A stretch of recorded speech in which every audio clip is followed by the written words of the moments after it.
मुसलमानों की तरजीहात का अंदाजा इससे लगाएं और उनके जवाल की वजह को समझें कि जिस जमाने में 1165 एडी में ऑक्सफोर्ड यूनिवर्सिटी की बुनियाद रखी जा रही थी बरतानिया के अंदर, 1209 ईस्वी में कैम्ब्रिज यूनिवर्सिटी की बुनियाद रखी जा रही थी, ठीक उसी जमाने में दिल्ली के अंदर कुतुब मीनार तामीर किया जा रहा था। 1236 ईस्वी में अमेरिका के अंदर हार्वर्ड यूनिवर्सिटी की बुनियाद रखी जा रही है और ठीक उसी जमाने में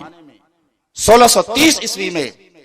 आगरा के अंदर मशहूर जमाना अजायब खाना ताजमहल की बुनियाद रखी जा रही है, जिसकी तामीर में 22 साल लग गए। उधर जापान में टोक्यो यूनिवर्सिटी की बुनियाद रखी जा रही है और उससे कुछ साल पहले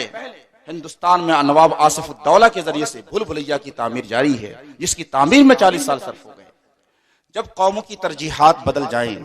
हुक्मरानों की तरजीहात बदल जाएं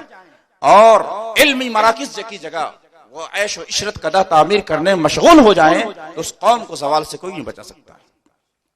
और आज भी यही हो रहा है कि आज इल्म के मराकिज खुश्क होते चले जा रहे हैं, मदारिस को ग़िज़ा नहीं मिल पा रही है, मदारिस बेजान होते चले जा रहे हैं, बिल्डिंग तामीर करने के लिए पैसे नहीं हैं, बच्चों को खिलाने के लिए पैसे नहीं हैं, वहां मज़ारात की ऊंची ऊंचे गुंबद बनाए जा रहे हैं, बड़ी बड़ी खानकाहें तामीर की जा रही हैं, लंगर खानों में पैसे खर्च किए जा रहे हैं। क्या ये दौरे ज़वाल नहीं तो और क्या है?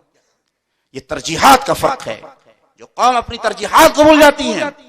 उस कौम को कोई भी कामयाबी से हमकनार नहीं कर सकता।